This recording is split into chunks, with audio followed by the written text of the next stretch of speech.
হবিগঞ্জের বানিয়াচং উপজেলার ১, ২, ৩ ও ৪ নং ইউনিয়ন বিএনপির উদ্যোগে দোয়া ও ইফতার মাহফিল অনুষ্ঠিত হয়েছে। আমাদের হবিগঞ্জ বানিয়াচং প্রতিনিধি আক্তার হোসেন আল্লাহাদির জানাচ্ছেন বিস্তারিত।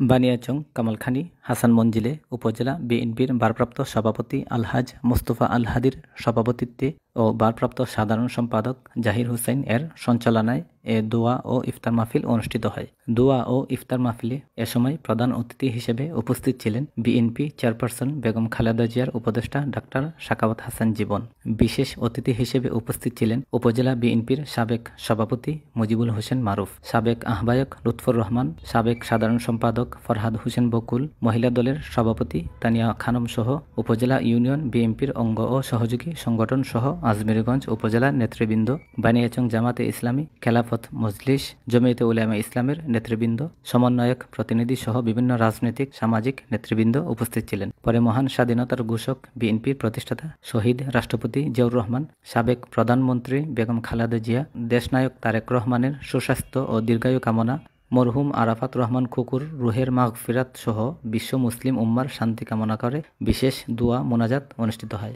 দোয়া ও ইফতারে প্রায় সহস্রাধিক লোক উপস্থিত ছিলেন। আমি আজকের এই দিনে আমাদের দলের প্রতিষ্ঠাতা শহীদ জিয়াউর রহমান বীর উত্তমের আত্মার মাগফিরাত কামনা করি। আমি দোয়া করি বেগম খালেদা জিয়া সুস্থ হয়ে যেন দেশে আবার বাংলাদেশের একটি সুস্থ নির্বাচনের মাধ্যমে বাংলাদেশকে সঠিক মতো পরিচালিত করার আল্লাহ তাআলাকে ওনাকে তৌফিক দেন। আমাদের নেতা জনাব তারেক রহমান যেন বাংলাদেশে ফিরে এসে আমাদের নেতৃত্ব দেওয়ার সুযোগ পান। বেগম খালেদা জিয়া এবং জিয়াউর রহমানের কনিষ্ঠ পুত্র আরাফাত রহমান কুকুর আত্মার মাগফিরাত কামনা করি। আক্তার হোসেন আল-হাদি, NTV, বানিয়াচং, হবিগঞ্জ।